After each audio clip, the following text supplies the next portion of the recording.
My friend William Hughes never thought his golden years would be defined by a single recording device hidden behind a hotel mirror.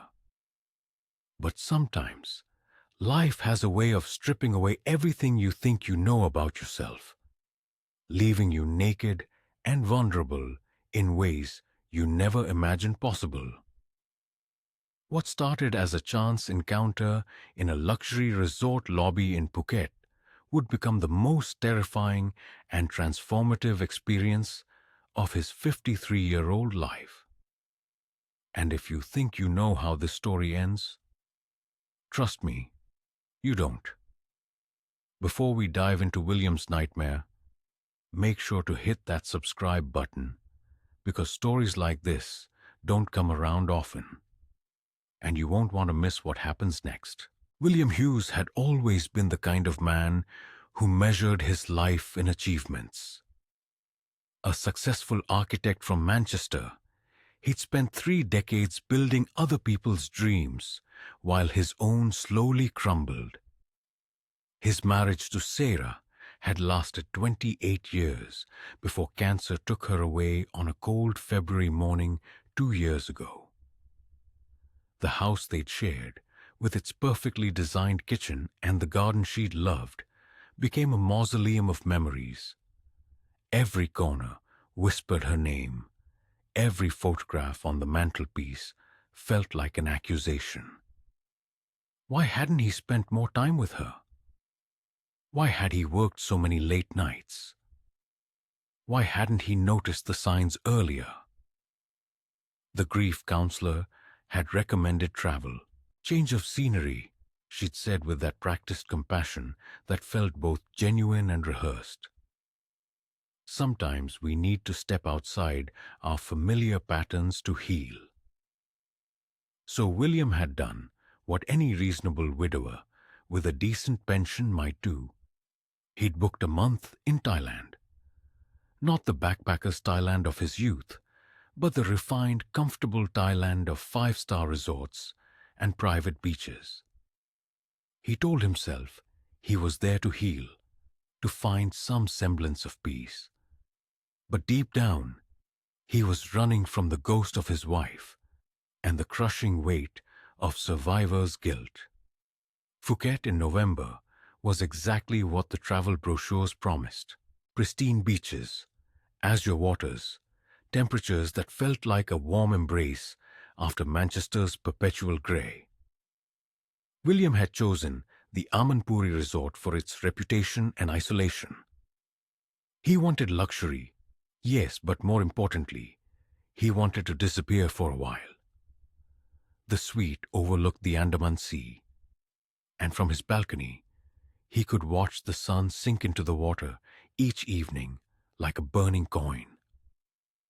For the first week, he'd maintained his routine: morning swims, afternoon reading, early dinners alone on the terrace. It was peaceful, but it was also hollow. He was going through the motions of healing without actually feeling anything. It was on a particularly humid Tuesday afternoon when everything changed. William was sitting in the resort's opulent lobby, waiting for his driver to take him to a cultural tour he'd half-heartedly booked when she walked in. Thidarat moved with the kind of grace that made everyone in the room pause their conversations. She wasn't traditionally beautiful in the Western sense. Her features were sharp, angular, almost predatory, but there was something magnetic about her presence. She wore a simple white dress that hugged her petite frame, and her long black hair fell in perfect waves over one shoulder. What struck William most was her eyes, dark and intelligent, with a depth that suggested she'd seen more of life than her apparent 30-something years should have allowed.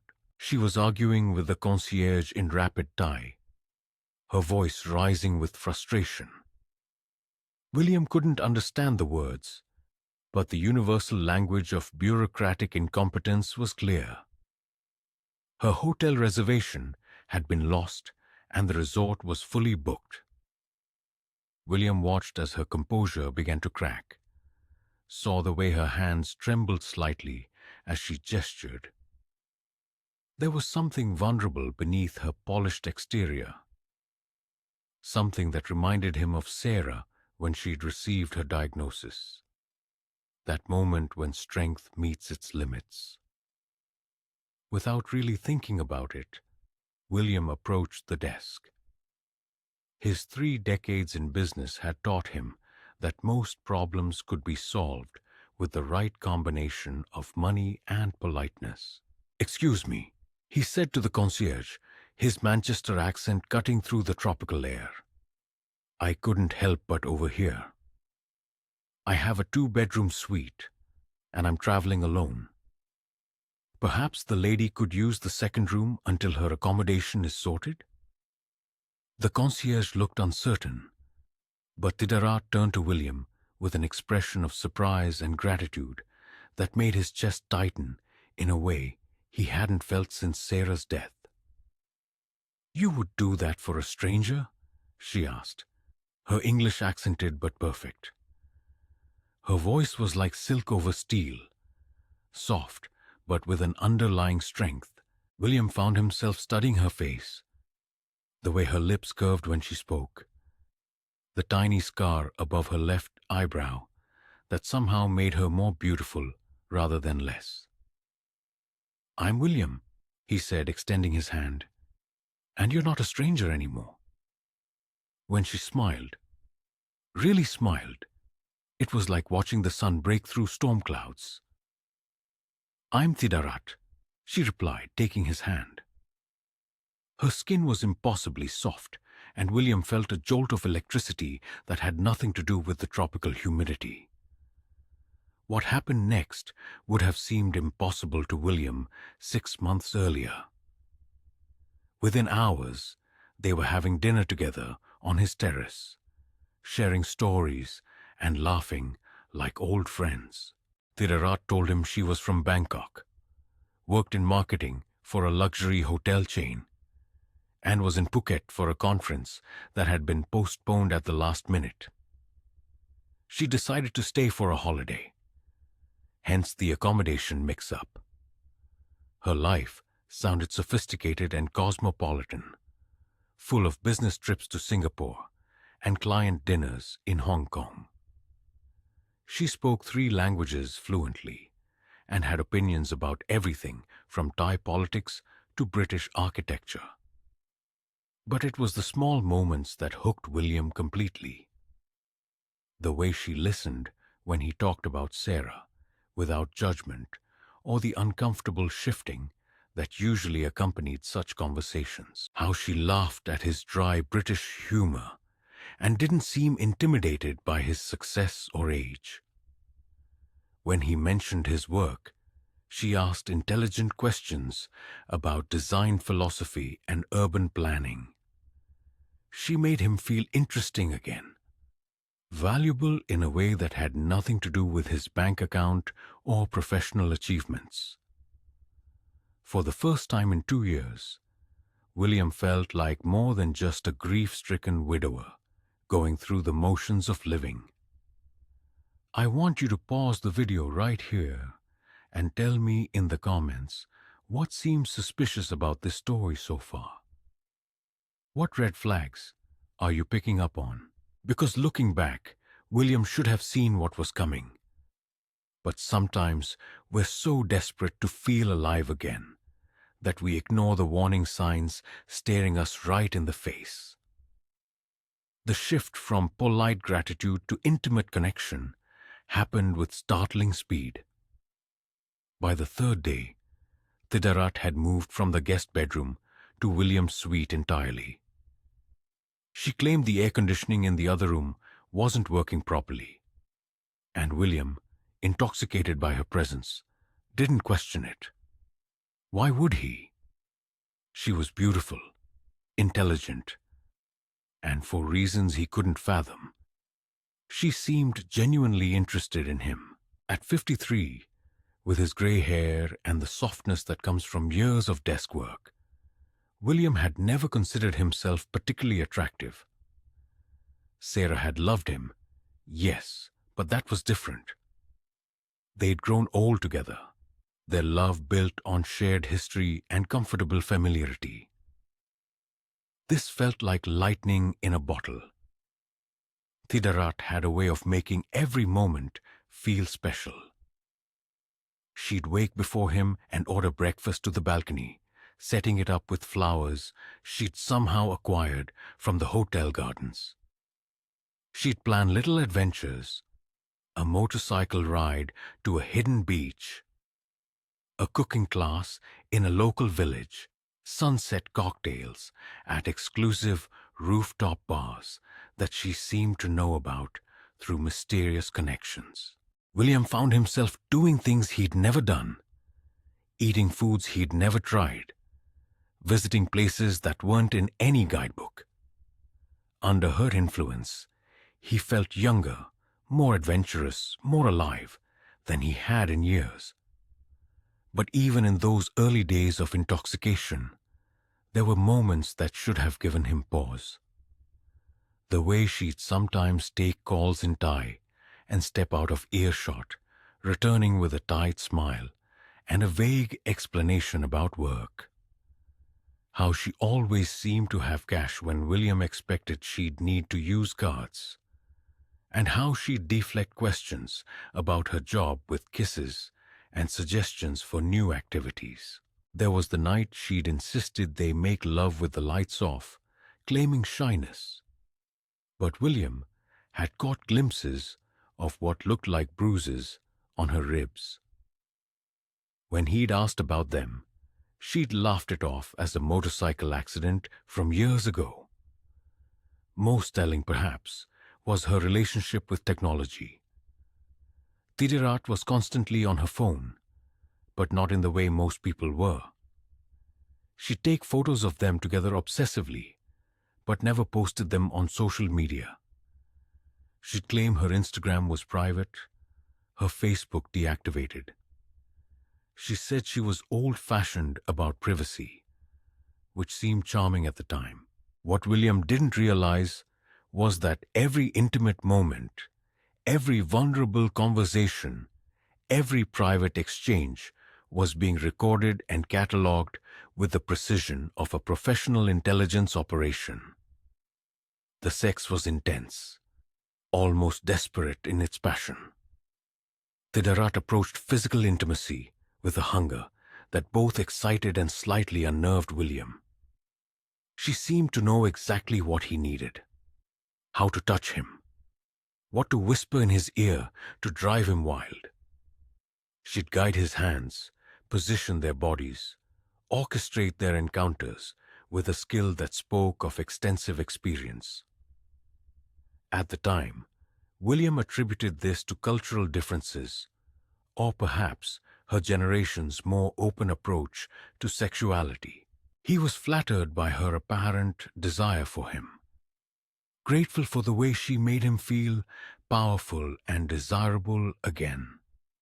What he didn't see were the tiny cameras hidden throughout the suite, the device behind the bathroom mirror that captured their most intimate moments, the microphone in the bedside lamp that recorded their pillow talk, the lens concealed in the air conditioning vent that documented everything from multiple angles. Thidarat had turned their romantic getaway into a comprehensive surveillance operation. And William, drunk on passion and possibility, was completely oblivious to the trap being constructed around him. The first week blended into the second with the dreamlike quality of a perfect holiday romance. They made love in the mornings and spent afternoons exploring the island. Thidarat introduced him to her friends, other young Thai women who seemed to know exactly who William was, despite never having met him before. They joined them for dinners at expensive restaurants, always letting William pick up the check, always full of compliments about what a lucky woman Thidarat was to have found such a generous and sophisticated man. William began to feel like he was living in a movie. The successful Western businessman with his exotic young lover, exploring paradise together. He bought Thidarat gifts, expensive jewelry, and designer handbags that she accepted with the perfect balance of gratitude and casual expectation. She never asked directly, but she had a way of admiring things in store windows that made William want to surprise her. The money didn't matter to him. He had more than enough. And seeing her face light up when he presented her with something beautiful felt like a drug he couldn't get enough of. But paradise has a way of revealing its serpents when you least expect it. The first real crack in the facade came during their second week together. William had suggested they video call his daughter Emma back in Manchester, wanting to introduce the woman who'd brought such joy back into his life.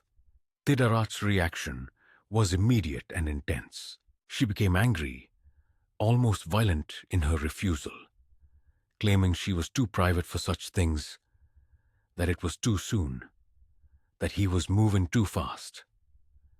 The argument that followed was their first real conflict, and it revealed a side of Thidarat that William had never seen before.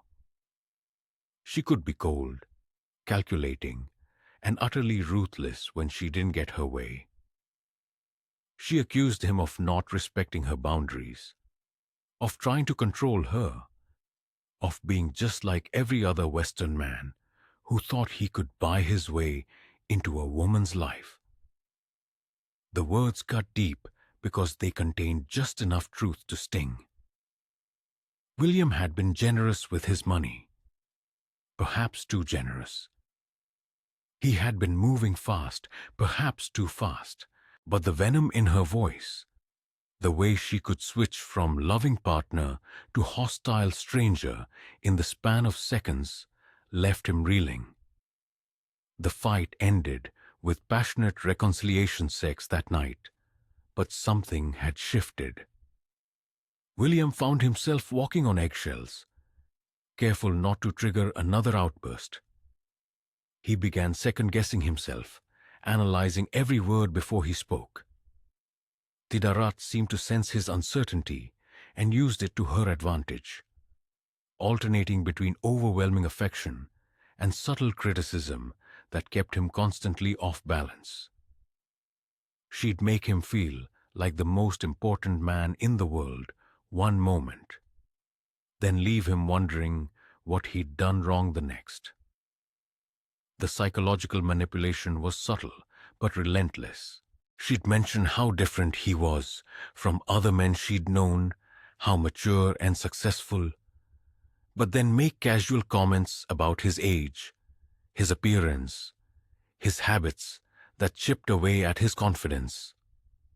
She'd praise his generosity while simultaneously making him feel like he wasn't doing enough. She had a way of making her affection feel conditional, something that had to be earned and maintained through constant effort and expense. William found himself changing to please her. He bought new clothes in styles she preferred, changed his cologne to one she'd complimented, even started working out in the hotel gym because she'd mentioned how important fitness was to her. He was so desperate to keep this beautiful, vibrant woman interested in him that he began losing himself in the process. The confident architect who'd built a successful career and a 30-year marriage was slowly being replaced by an insecure supplicant, constantly seeking approval from someone young enough to be his daughter. Meanwhile, the surveillance continued. Every argument, every reconciliation, every moment of vulnerability was being recorded and stored. Thidarat was building a comprehensive dossier of William's weaknesses, his fears, his desires, and his shame. She was learning exactly which buttons to push, which threats would be most effective, which promises would keep him compliant. She was conducting psychological warfare disguised as a holiday romance. And William was losing a battle he didn't even know he was fighting. The dependency that developed was unlike anything William had experienced before. Within days of meeting Thidarat, she had become the center of his world. He structured his day around her moods, her preferences, her schedule. When she was happy, he felt euphoric. When she was distant or angry, he felt desperate and panicked. She had awakened something in him that had been dormant since Sarah's death. A capacity for passion and intensity that he thought was gone forever. But that awakening came with a price. An emotional vulnerability that Thidarat was systematically exploiting. She began to control more aspects of his life under the guise of caring for him. She'd suggest restaurants, choose his clothes, even read his emails and messages, claiming she wanted to help him stay organized. William, flattered by her attention and afraid of losing her interest, allowed these intrusions to continue. She positioned herself as his guide to Thai culture, his translator, his connection to a world he could never understand without her. Gradually, she made herself indispensable while making him feel increasingly dependent on her approval and presence. The financial manipulation started small.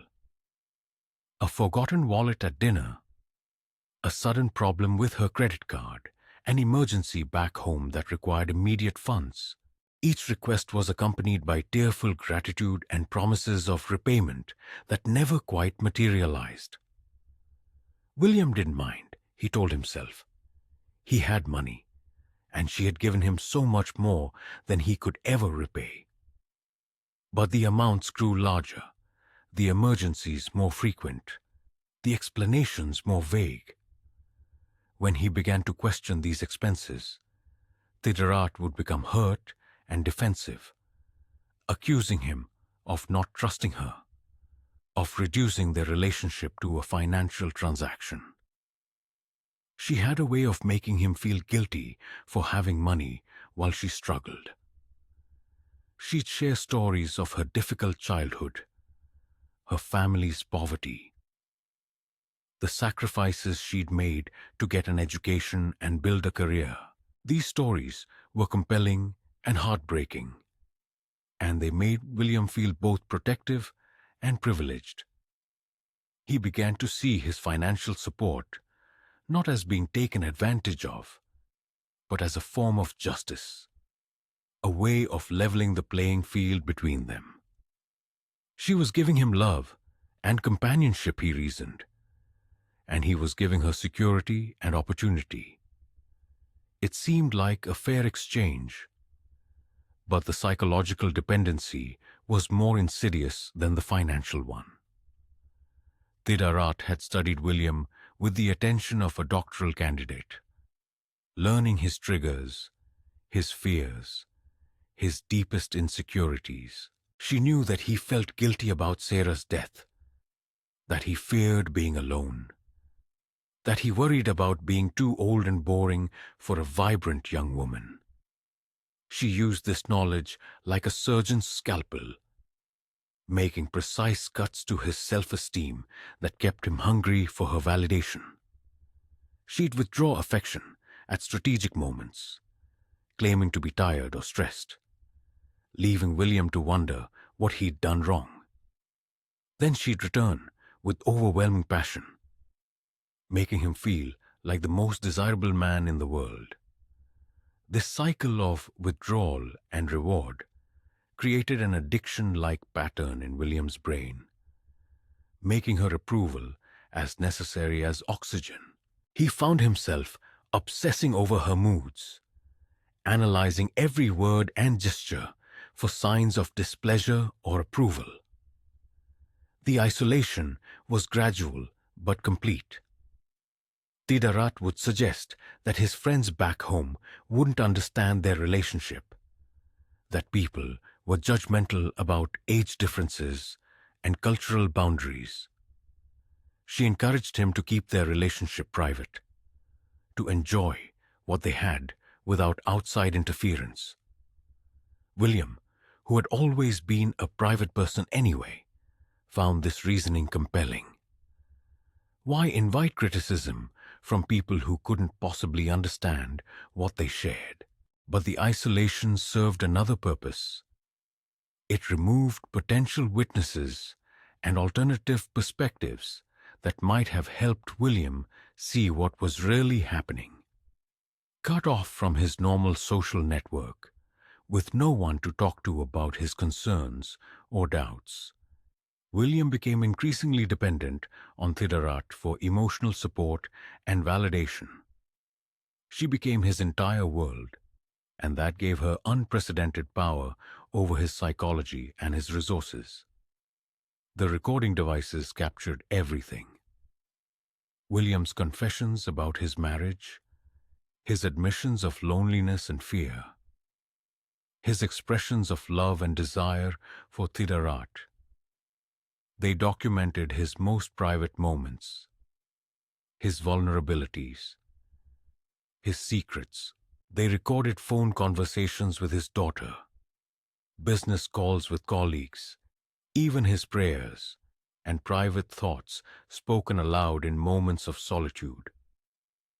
Thidarat was building a comprehensive blackmail portfolio, gathering material that could destroy William's reputation, his relationships, and his peace of mind. But perhaps most damning of all, the cameras captured their intimate moments together. Hours of footage showing William in compromising positions, expressing desires he'd never shared with anyone, engaging in acts that, while consensual, would be deeply embarrassing if made public. Thidarat orchestrated these encounters with the skill of a director, ensuring the best angles, the clearest audio, the most compromising positions. She was creating a library of shame that would prove devastatingly effective when the time came to use it. The revelation came like a thunderbolt on what should have been their most romantic evening together.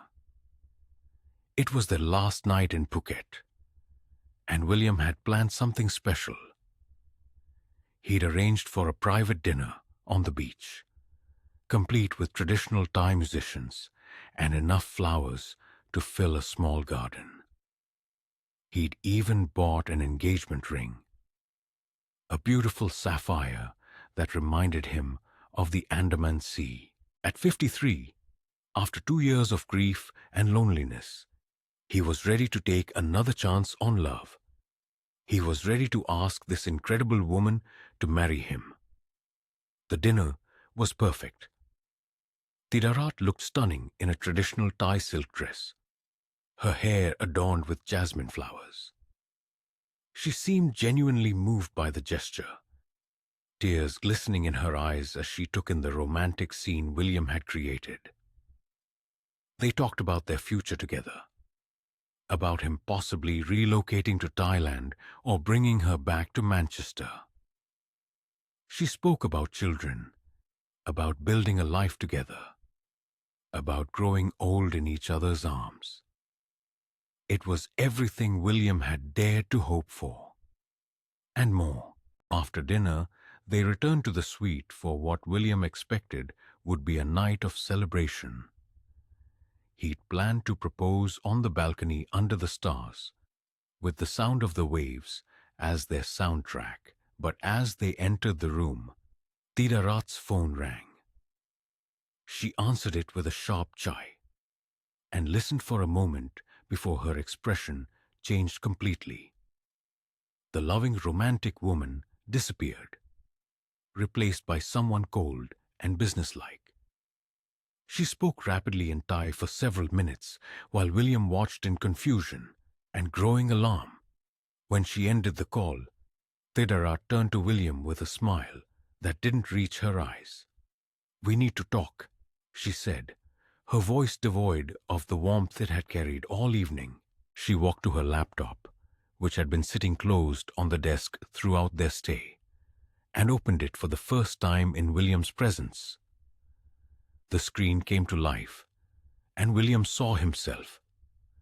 Dozens of video files, each labeled with dates and times, each showing him in various states of undress and compromise.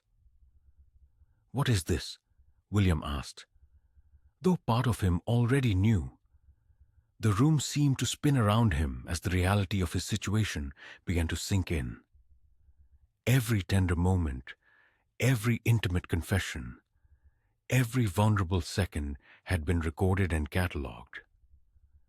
The woman he'd fallen in love with, the woman he'd been about to propose to, had been documenting his life like a scientist studying an insect.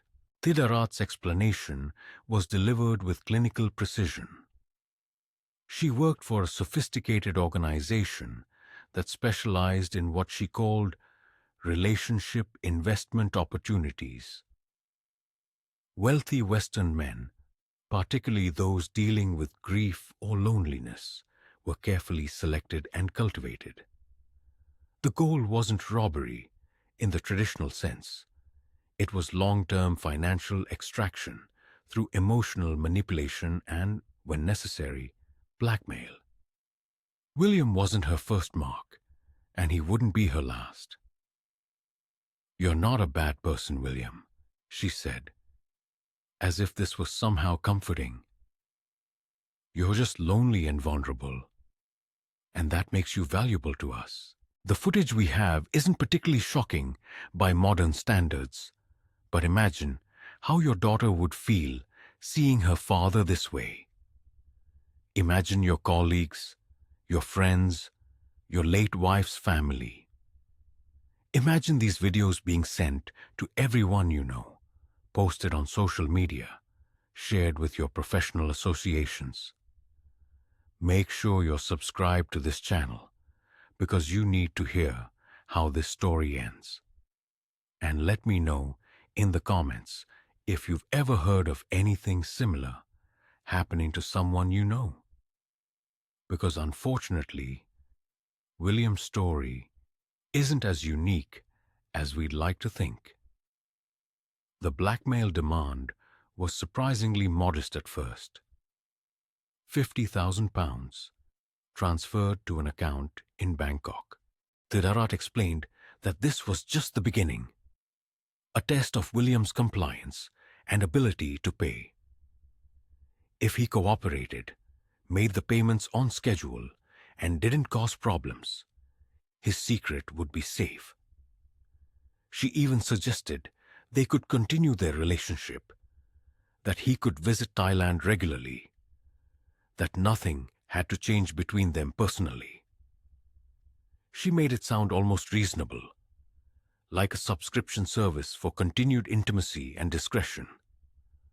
But William could see the trap for what it was. 50,000 would become 100,000, then more. There would always be another payment, another demand, another reason why his secret couldn't be safe yet. He would become a permanent ATM for this organization. His life's work and savings slowly drained away to pay for his own emotional stupidity. Worse, he would remain forever connected to Thidarat, unable to move on or find real love because she would always be there, holding his shame over his head like a sword. The psychological torture was more brutal than the financial threat. Thidarat seemed to enjoy watching William's world collapse around him.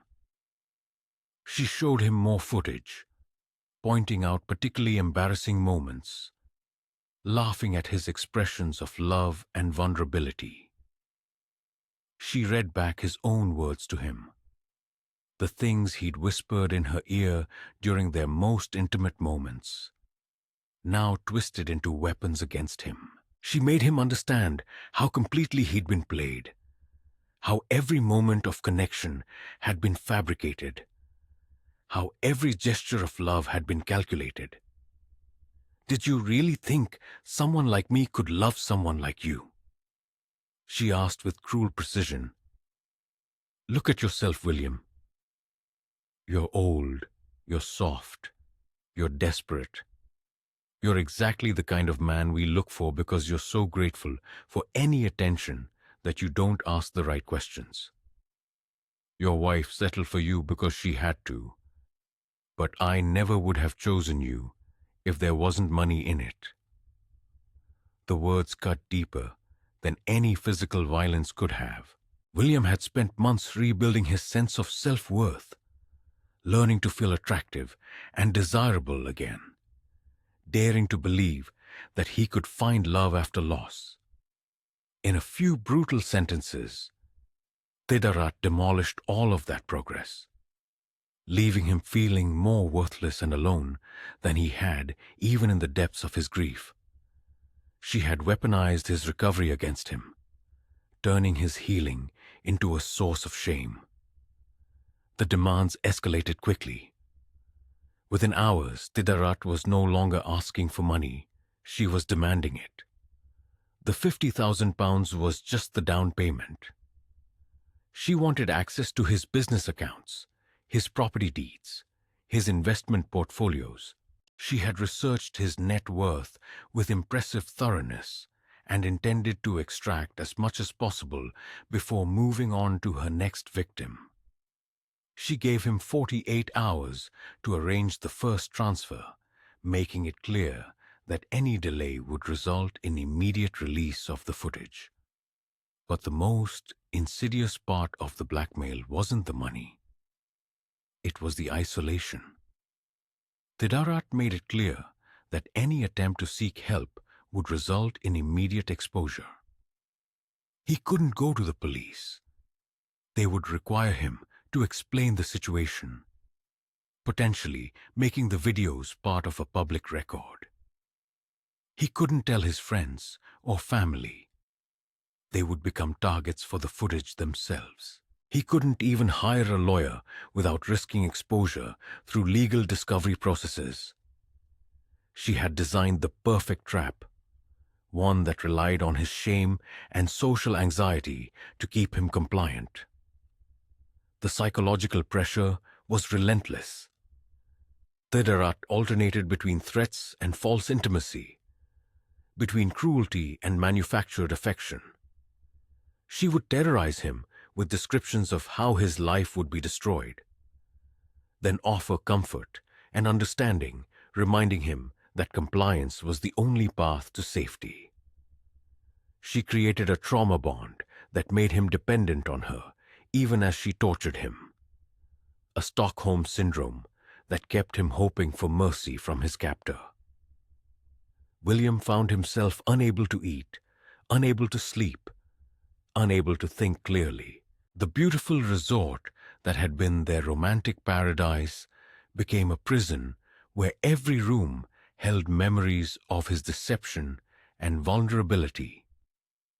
He couldn't look at the bed without seeing the hidden cameras, couldn't use the bathroom without wondering what else had been recorded. The very spaces where he'd felt most alive and hopeful now filled him with shame and terror. The organization behind Thidarat was more sophisticated than William had imagined. When he tried to research them online, he found nothing but dead ends and fake social media profiles. When he attempted to verify Thidarat's identity, he discovered that even her name was likely fabricated. He was dealing with professionals who had perfected the art of emotional fraud. People who understood Western psychology and legal systems well enough to exploit both effectively. The isolation was complete. William had no one to turn to, no one who could help him navigate this nightmare without risking exposure. He was trapped in paradise with a woman who had systematically dismantled his life while pretending to love him. Every sunset that had once seemed romantic now felt like a countdown to his destruction. Every wave that had once soothed him now sounded like whispered threats. The paradise had become hell, and he was completely alone in it. The breaking point came on the second night after the revelation. William sat on his balcony, staring out at the ocean that had brought him such peace just days before, contemplating whether drowning might be preferable to the slow destruction of everything he'd worked for. The engagement ring he'd bought for Thidarat sat on the table beside him, a painful reminder of how completely he'd been deceived. In that moment of absolute despair, something inside him shifted. Perhaps it was the architect in him, the problem solver who had spent decades turning impossible visions into concrete reality. Perhaps it was the memory of Sarah, who had faced cancer with dignity and courage, refusing to let fear dictate her choices. Or perhaps it was simply the stubborn British refusal to go down without a fight. But sitting there in the darkness, William realized that he had options Thidarat hadn't considered. She had made one crucial mistake in her psychological warfare. She had underestimated the man she was trying to destroy. The first step was research. William had built his career on thorough preparation and attention to detail, skills that served him well in his new role as amateur detective. He began documenting everything, taking photos of Thidarat's belongings, recording their conversations on his phone, noting the times and frequencies of her mysterious phone calls. He created a timeline of their relationship, marking the moments when her behavior had shifted, the inconsistencies in her stories, the red flags he'd ignored in his infatuation. He also began reaching out carefully to his network back home, not to confess his situation, but to gather intelligence. He contacted a private investigator he'd used for business due diligence, asking general questions about international fraud and blackmail operations. He spoke with his lawyer about hypothetical scenarios involving foreign legal systems. He even reached out to a cybersecurity expert he'd met at a conference, discussing data recovery and digital evidence preservation. Most importantly, William began to understand the psychology of his situation. The shame that Thidarat was counting on to keep him compliant was real, but it was also manageable. Yes, the footage was embarrassing, but it wasn't illegal. Yes, people would judge him, but people judge everyone for everything. The fear of exposure was worse than the reality of exposure, and Thidarat's power depended entirely on maintaining that fear. The counterattack began with small acts of rebellion. William started leaving the suite at irregular intervals, claiming errands or business calls, but actually gathering intelligence. He visited the hotel's security office, ostensibly asking about checkout procedures, but actually learning about their surveillance systems. He spoke with other guests, particularly single Western men, listening for stories that might indicate he wasn't Thidarat's only victim. His breakthrough came from an unexpected source. The concierge who had initially struggled with Thidarat's reservation mentioned in casual conversation that she'd stayed at the resort before, despite her claims that this was her first visit to Phuket. When William pressed for details, he learned that she'd been there at least 3 times in the past year, always with different Western men, always creating dramatic situations that required rescue or assistance. Armed with this information, William began setting his own trap. He pretended to struggle with arranging the money transfer, claiming technical difficulties with his bank's international systems.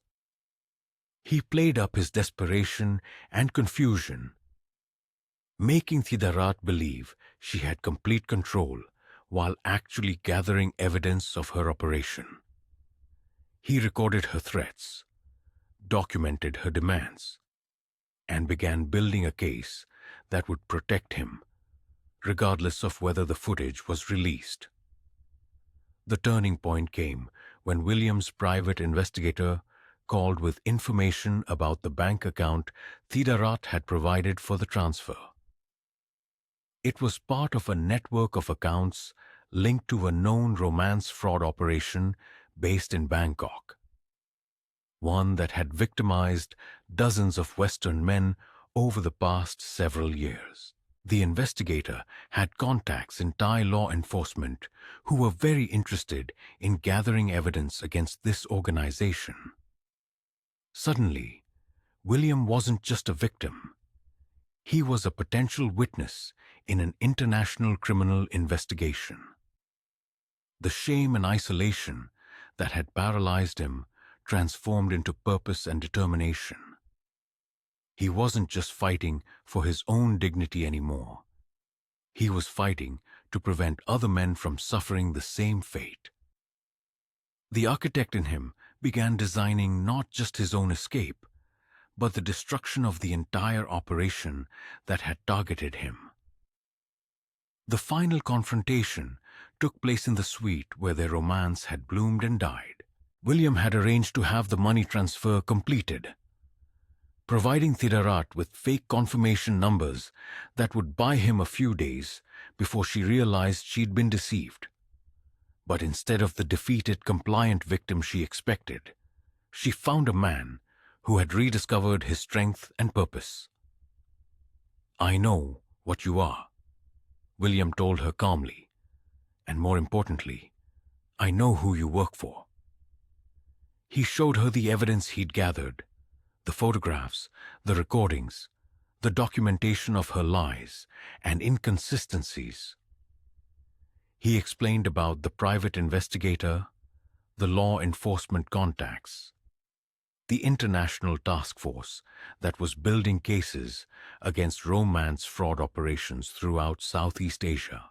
Thidarat's reaction was swift and vicious. She threatened immediate release of the footage, promised to destroy not just William but everyone he cared about. But her threats had lost their power over him. William had spent the past days imagining the worst-case scenario, accepting it, and preparing for it. He had drafted letters to his daughter, his colleagues, his friends, explaining the situation in his own words before anyone else could control the narrative. "Release the footage," he told her with quiet confidence. "But understand that every second of it is evidence in a criminal case that will put you and your organization away for years. You recorded our conversations, which means you recorded yourself making criminal threats. You documented your own blackmail operation. You've been so focused on gathering evidence against me that you forgot you were gathering evidence against yourself." The tables had turned completely. Thidarat went from predator to prey in the span of a single conversation. The sophisticated criminal organization she worked for had protocols for dealing with compliant victims, but they weren't prepared for someone who had transformed victimhood into strength, shame into evidence, desperation into determination. But the story doesn't end with simple justice or revenge. William's escape from Thidarat's trap opened the door to something he had never expected: a real chance at genuine love and redemption. The private investigator he'd hired was a woman named Detective Inspector Sarah Chen, a British-Chinese officer who specialized in international fraud cases.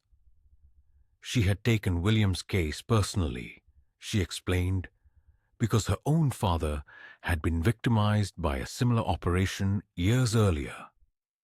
Sarah was everything Thidarat had pretended to be: intelligent, strong, genuinely interested in William as a person rather than a mark. She was also closer to his age, with teenage children of her own and a divorce in her past that had left her cautious about relationships. Their initial professional relationship slowly evolved into friendship, then into something deeper as they worked together to build the case against Thidarat's organization. Unlike his whirlwind romance in Phuket, William's relationship with Sarah developed slowly and naturally. They shared meals while reviewing evidence, spent hours talking about their experiences with loss and betrayal, discovered common interests in architecture and travel. Sarah appreciated William's methodical approach to problem solving, while William admired her dedication to justice and her resilience in the face of institutional sexism in law enforcement. The legal case moved forward with satisfying efficiency. Thidarat and 7 members of her organization were arrested in a coordinated raid that William helped plan. The evidence he had gathered proved crucial in securing convictions and dismantling a network that had defrauded victims of over £2 million across 3 countries. William's testimony, delivered via video link to protect his privacy, helped ensure that Thidarat received a sentence of 12 years in Thai prison. More importantly, William's cooperation led to the identification and recovery of evidence that helped other victims. Men from Australia, Canada, Germany, and the United States had fallen into similar traps, and William's meticulous documentation helped law enforcement trace the full scope of the operation.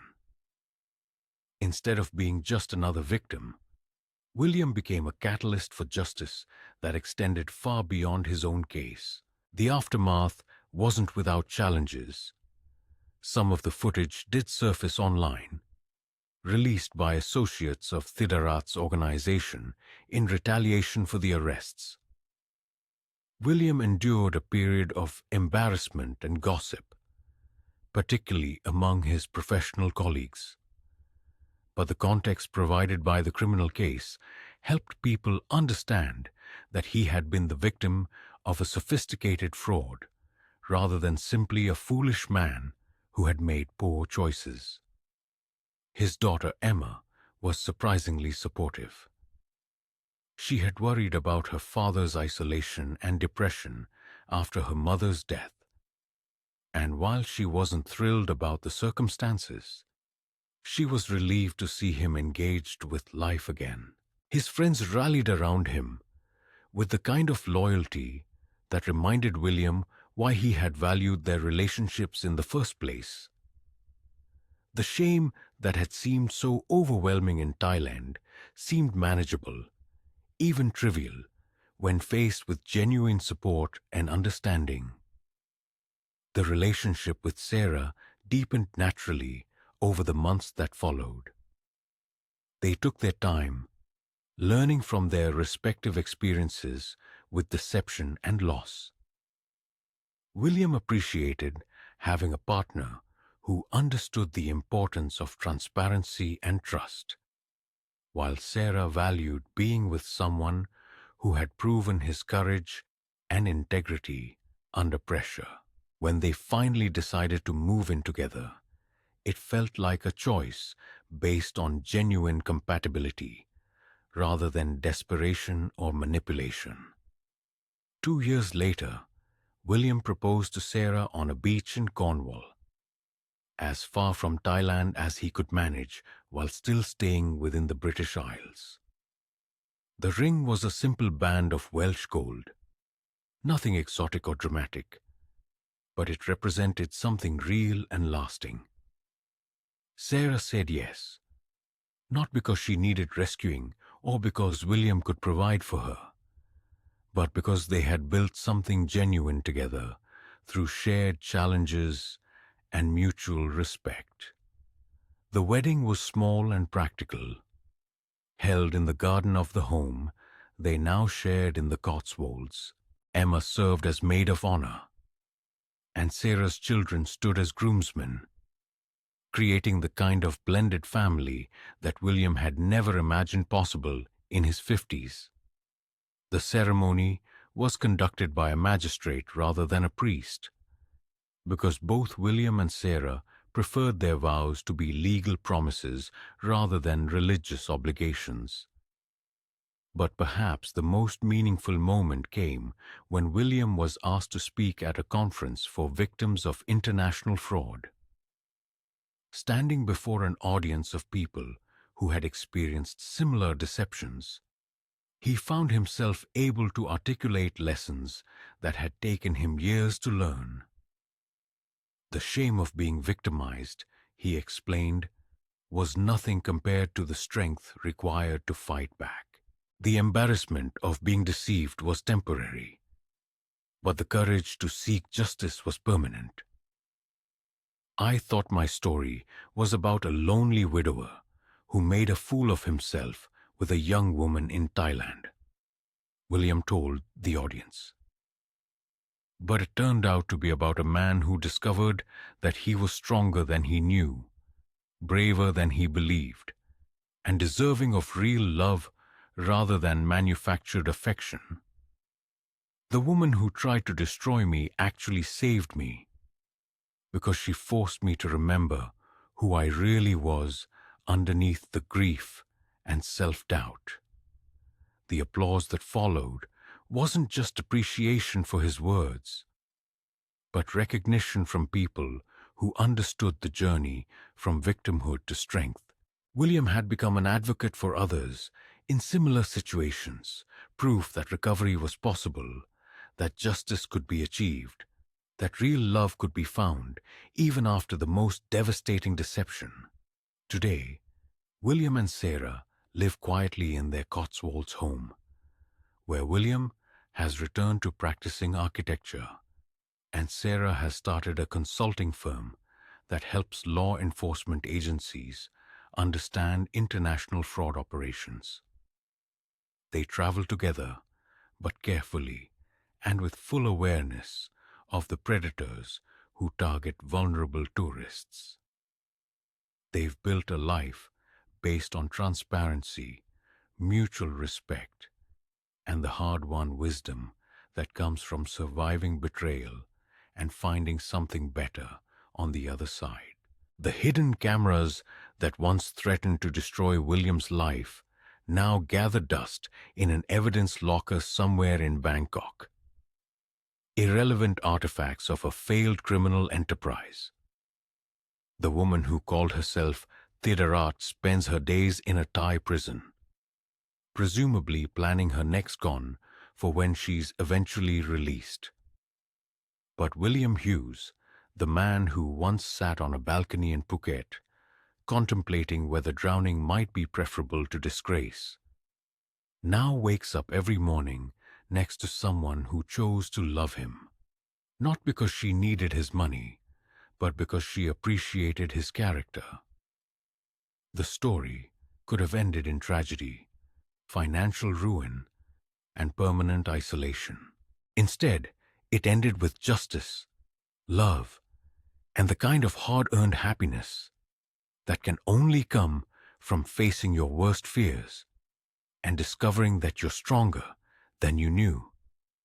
Sometimes the worst thing that happens to you turns out to be the beginning of the best thing that could happen to you, but only if you're brave enough to fight for it.